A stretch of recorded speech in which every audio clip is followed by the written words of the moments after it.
पहा नवीन एपिसोड्स एकदम add free.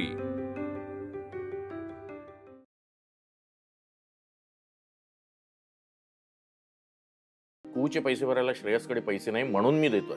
हो मी पैसे भरू शकत नाही असं। दादा एक मिनिट, तू थांब सर। ठीक आहे, मग आता संजूचे पैसे सुद्धा तुम्ही भराच। कुहूचे बाबा पैसे द्यायला तयार नाहीयेत, संजूच्या बाबांकडून मी आता पैसे घ्यायला तयार नाहीये, त्यामुळे तुम्ही भरा पैसे। दादा जेव्हा तुम्हाला पैसे परत करेन तेव्हा मी सुद्धा पैसे परत करेनच की, पण भरायचे असतील तर दोघांचेही पैसे भरा। ते मी करणार नाही शिल्पी। कुहूसाठी मी पैसे भरतोय त्याचं कारण वेगळं आहे, आणि संजूसाठी मी पैसे भरावे असं तू जे म्हणतेस ना त्याचं कारण अत्यंत वेगळं आहे, जे मला अजिबात पटत नाहीये। बाबा शेवटी तुम्ही दाखवून दिलत या घरात माझी काय पत येते। ठीक आहे, मग जाणार असतील ट्रिपला तर हे दोघही ट्रिपला जातील, ते पण बाबांच्याच पैशांनी, नाहीतर कुणीच जाणार नाही। आणि वहिनी हे कसं मॅनेज करायचं ते तू बघ आता।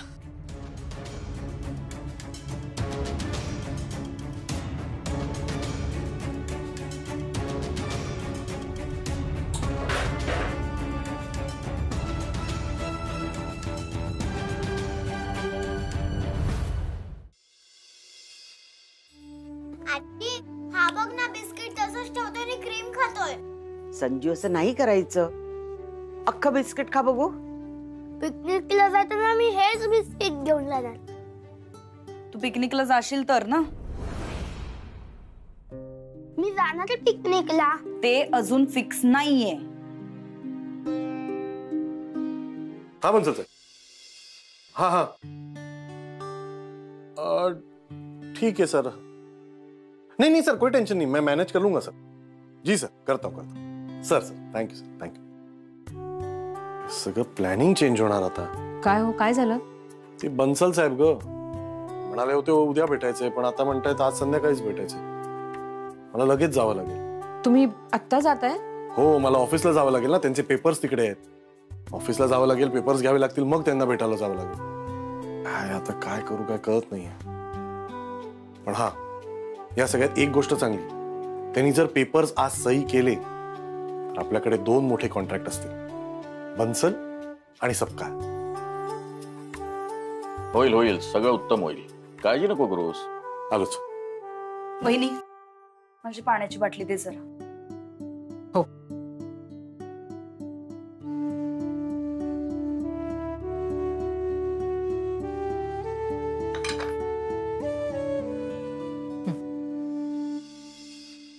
तुझ्या ओव्हर स्मार्ट मुलीमुळे जे काय मला आज माझी कॉन्फरन्स सोडून यावं लागलंय। बिझनेस नाही करत ग मी, नोकरी करते। माझे बॉसेस मला प्रश्न विचारतात, त्याची उत्तरं द्यावी लागतात मला। तू रनिंगला चाललीस? हो, म्हणलं जरा रनिंग करावं, त्यामुळे तरी जरा हा सगळा स्ट्रेस जाईल। जाऊ ना? फार लांब जातेस का? उशीर होईल का तुला? मी बाहेर जाताना तुझे काही इतके प्रश्न विचारतेस ना वहिनी, यायला वेळ लागणार आहे का, फार लांब जाणार आहेस का, किती वेळ लागेल, कधी येणार, यातले काही प्रश्न तुझ्या मुलीला सुद्धा विचारत जा। नाही म्हणजे तुझ्यासारखी जी काही लपवाछपवीची सवय लागली आहे ना तिला, ती तरी कमी होईल।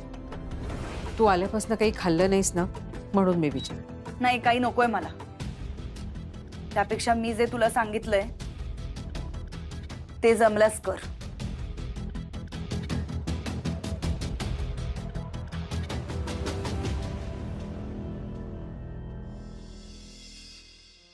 ही मुलगी की नाही उलट्या काळजाची आहे। चल ग, येतो बाबा, येतो। हो।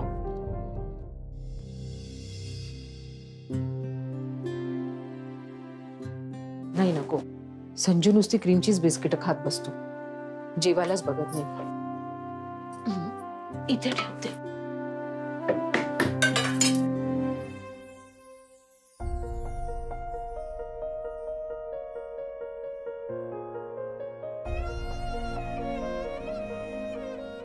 कसं आहे ना माई, जेव्हा एखादी गोष्ट आपण आई बाबांबरोबर बोलू शकत नाही ना, तेव्हा समजावं की आपण काहीतरी चुकीचं करतो.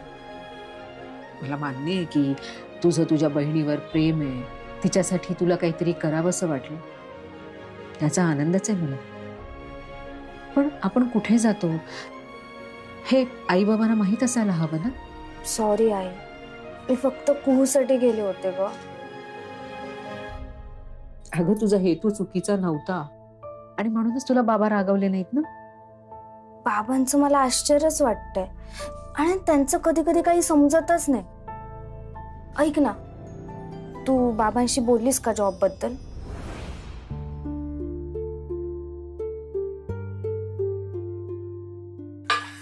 आई, ते बेट वगैरे राहू दे, विसरून जातो. आणि बाबांशी याबद्दल परत नाही बोलायचं काहीच. का ग? कारण ते नाही हो म्हणणार कधीच.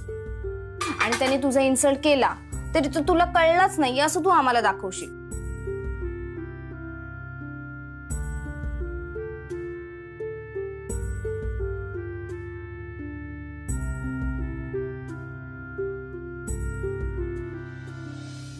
राम राम साहेब.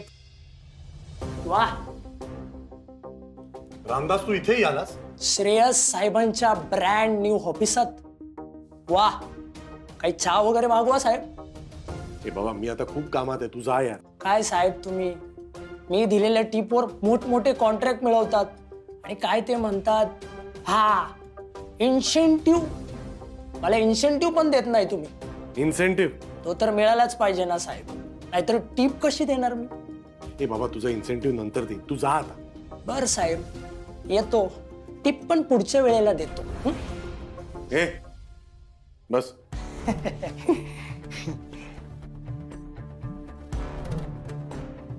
हे घे. हा, चल सांग काय टिप आहे. वारंग सरांकडे नवीन प्लॉट आलाय. प्लॉट? एक नाही साहेब, 5 प्लॉट आहे एका लाईनीत. डिटेल्स दे. सबुर ठेवा, जरा थांबा.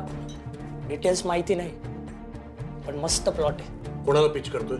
काय साहेब, प्रत्येक प्रॉपर्टी इकडून घेऊन तिकडे विकणार तर स्वतःचं घर कधी बांधणार. स्वतःच? हे बघा साहेब, जी बी इन्फॉर्मेशन भेटली ना त्यावरनं एवढंच सांगतो. ही प्रॉपर्टी तुमच्या घरासाठी जबर, कस्टमरला देण्यासाठी दुसरी प्रॉपर्टी बघू. पण साहेब, ह्या प्रॉपर्टीवर तुम्ही तुमचा मस्त बंगला बांधायचा. चला येतो साहेब, लक्ष असू द्या रामदासकडे.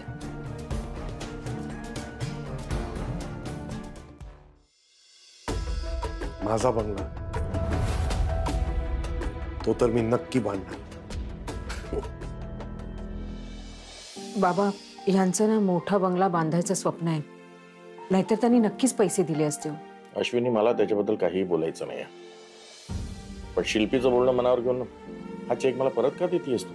2 दिवस फुगून बसेल, तिसऱ्या दिवशी विद्युतकडून पैसे घेईल आणि पाठवेल संजूला. मी असं काहीही करणार नाहीये.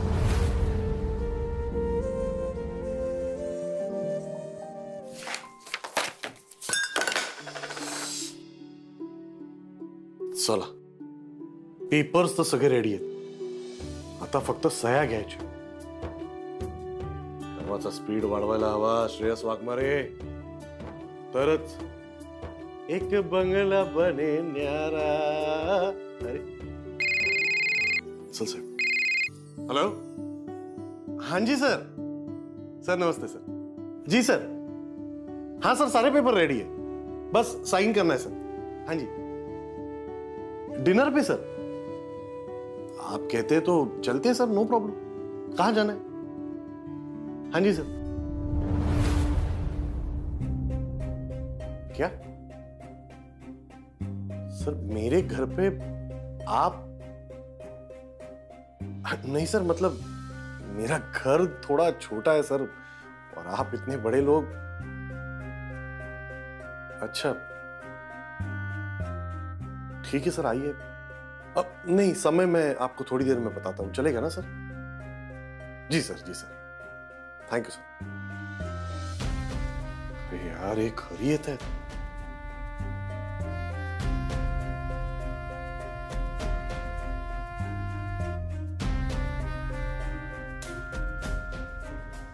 मैं ट्रिप में बैठूंगा अजिबात फेकायची नाही. राणी किती वेळा सांगितलं तुला कळत नाहीये? तू ट्रिपला जाणार नाहीयेस. शिल्पी लेकरावर ओरडू नकोस. अगं मग काय करतोय तो? आजी मला जायचंय ट्रिपला. संजू, अरे जाशील तू ट्रिपला? हा, हे त्याच्या आजोबांना सांगू दे, तू सांगू नकोस. शिल्पी तुला जे हवं ते होणार नाही. ठीक आहे मग संजू, तू ट्रिपला जाणार नाही.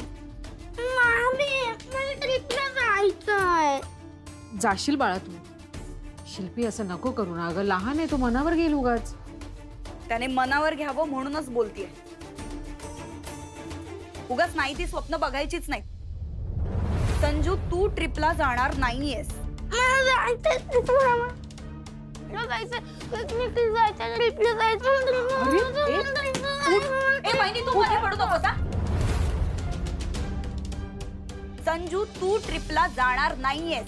मला ट्रिपला जायचं, पिकनिकला जायचं, कारण तुझ्या आजोबांकडे तुला द्यायला पैसे नाही. जायचं, पिकनिकला जायचं, ट्रिपला जायचं, पिकनिकला जायचं, मयू ट्रिपला जायचं. हा, आजोबा. संजूला आत घेऊन जा. अरे संजू, जायचं, ट्रिपला जायचं. मला ट्रिपला जायचंय. जाऊया आपण मला ट्रिपला जायचं. शिल्पी तुला केव्हा काय बोलायचं कळत नाही का? नाही बाबा, यावेळी मी कोणाचंही ऐकणार नाहीये. आणि मी विद्युत कडून सुद्धा पैसे घेणार नाही. हा तुझा बालिशपणा आहे शिल्पी. मी बालिशपणा करतेय तर मग तुम्ही जरा मोठेपणा दाखवा की. तुम्ही कुठे काय मोठेपणाने करताय? सतत भेदभाव, सतत भेदभाव. वहिनीचं हे एक बरं आहे, दादा एखाद्या गोष्टीला नाही म्हणाला की तुमच्याकडे येऊन ती मस्का मारते. अश्विनीनं मला एक पैसाही मागितलेला नाहीये. मागायची गरजच काय आहे? रडवेला चेहरा केला की तुम्ही आपोआपच पैसे देणार हे माहितीये तिला. मला ना कधी कधी दादाच बरोबर वाटतं. या घरात कोणासाठीच जीव तुटायला नाही पाहिजे. तुझा फार तुटतो ना सगळ्यांसाठी. हो तुटतो. अरे काय चाललंय तुम्हा सगळ्यांचं? या घरात रोज वाद व्हायलाच हवे का? एक दिवस सुखात जात नाही इकडे. हा सगळा तुझ्या बायकोचा आणि बाबांचा दोष आहे. अहो, विषय फक्त इतकाच आहे जाऊ की दे तो विषय, बंद कर आता. एक तर माझं मला इकडे सुचत नाही. त्या बन्सल साहेबांचा फोन आला होता. त्यांना आपल्या घरी जेवायला यायचंय. अहो, बन्सल म्हणजे? हो तेच ते, ज्यांना तू मोदक दिलेस ना ते. इथे घरी, आपल्या घरी? हो ग आई, म्हणजे मी भेटणारच होतो त्यांना, पण बाहेर भेटणार होतो.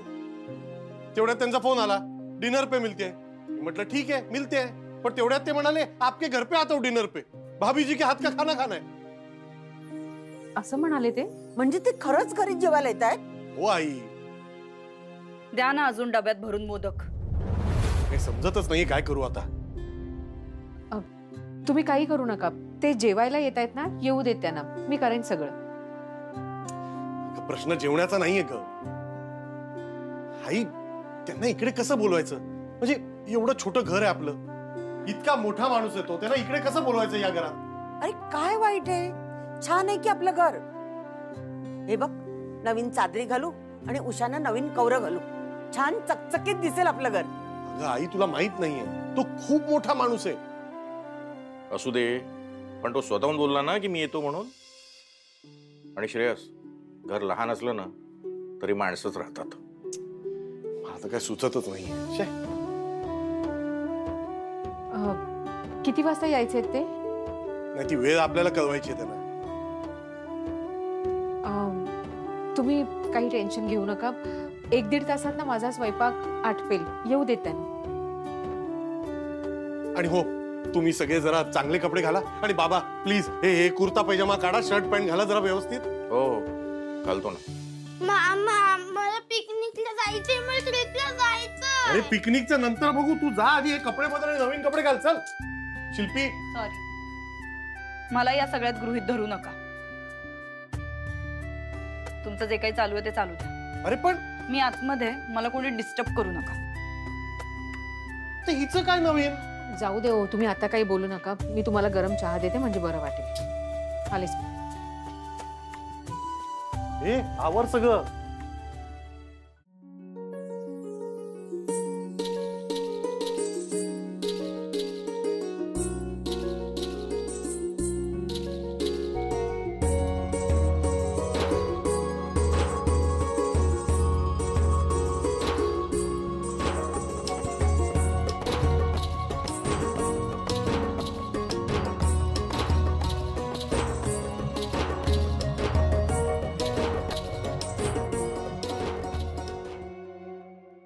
आई हे बघ, हे कवर घालू ना? हो, आणि ही चादर घाल. हा, ही ना? हा.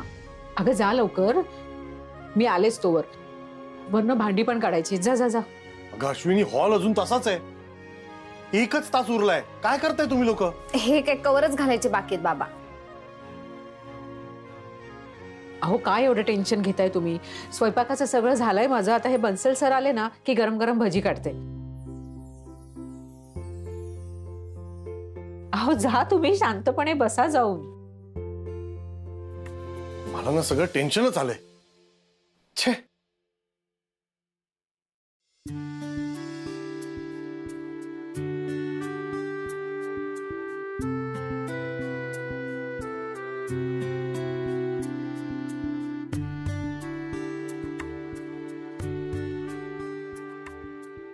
मयू, ते शोकेश मधले बाउल काढ आणि स्वच्छ पुसून घे. हो. अगं नको ग, त्या मंदा मामीने मला स्टीलच्या वाट्या दिल्यात ना, त्या काढ. स्टीलच्या ताटाबरोबर स्टीलच्या वाट्या बऱ्या दिसतील. बरं, त्या वाट्या घे आणि स्वच्छ पुसून ठेव.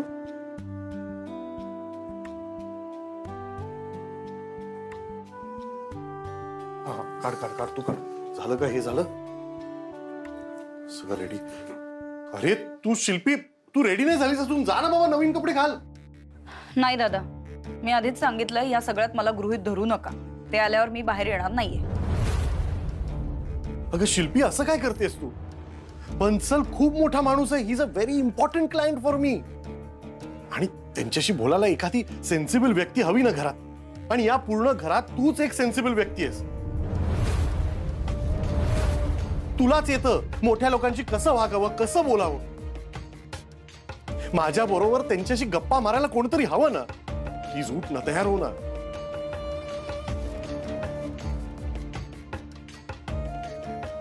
ठीक आहे, फक्त तू म्हणतोयस म्हणू ना, कारण मला माहितीये या सगळ्यामध्ये तुझा काहीच दोष नाहीये. थँक्यू. चल चल चल, उठ आणि तयार हो लवकर. चला, गंगेत घोडं ना आलं. तसं हे सगळं झालंय. आता भांड्याला फोन करतो आणि पेपर्स तयार करायला सांगतो. नाही, आधी बन्सल साहेबांना फोन करतो. काय वेळेचं मागे पुढे होते का बघतो ना. आलो.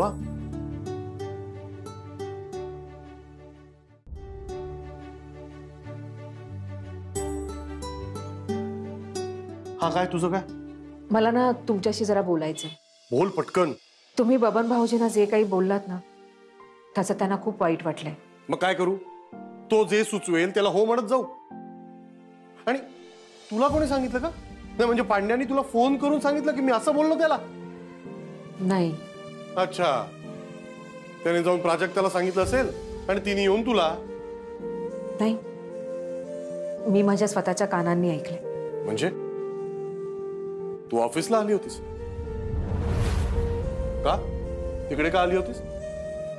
कारण मी माझा दर्जा आणि क्लास विसरले होते. हे बघ अश्विनी, काय ना, बबन भाऊजी मनाने खूप चांगले आहेत. असा माणूस आपला मित्र असणं आणि सतत आपल्या बरोबर असणं हे खूप महत्वाचं आहे. मग तो वागतो कसा, बोलतो कसा, चालतो कसा, त्याचे मॅनर्स, हे सगळं गौण ठरतं. मला काय वाटतं माहितीये ना, तुम्ही बबन भाऊजींना नोकरी नकाच देऊ. कारण त्यांचा दर्जा आणि त्यांचा क्लास खूप वरचा आहे.